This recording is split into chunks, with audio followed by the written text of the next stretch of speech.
Si aujourd'hui Guillaume Soro attaque, Macron ne fera rien. Un jour, Ouattara sera surpris qu'il appelle Macron, il ne décroche pas. La preuve, Gilles, tu ne trouves pas bizarre qu'on commence à parler des biens mal acquis de Madame Ouattara?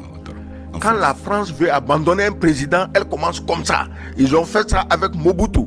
Mobutu est mort loin de la France alors qu'il aurait bien souhaité se faire soigner en France. Après, ils sont tombés sur Bongo qui était leur meilleur valet dans la forêt équatoriale africaine. Bongo est mort où? En Espagne. Et on commence toujours la même rengaine, bien mal acquis.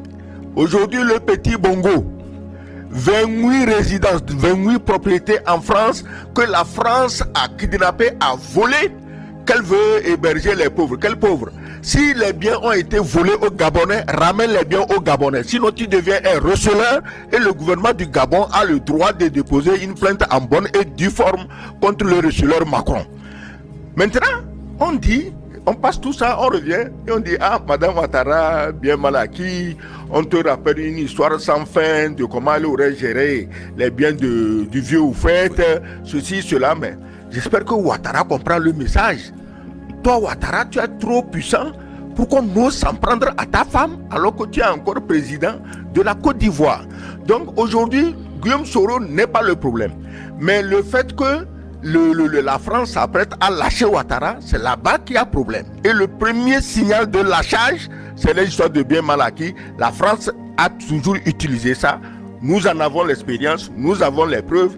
Et je dis aux autres dirigeants africains francophones, cessez d'aller stocker votre argent à Paris comme les rats stockent les noix dans leurs trous. Arrêtez ça parce que c'est avec ça que la France arrive à vous tenir par les couilles. Excusez-moi le terme couille, mais c'est la vérité. Donc aujourd'hui, Soro est dans l'air du temps. Soro voit ce qui est en train d'arriver à Ouattara. C'est comme, bon, bientôt le gâteau va tomber et il se met sous l'arbre pour récupérer le gâteau. Quand il va tomber, c'est tout. Les malheurs de la Côte d'Ivoire ne viendront pas de Soro. Et puis Soro est trop intelligent pour interférer dans le football. Parce que Soro sait que tout le monde aime le foot. Peut-être lui-même il aime le foot. S'il gâte la fête du foot à Korogo, demain, comment les électeurs de Korogo vont porter leur choix sur lui? Il n'est pas bête, Soro.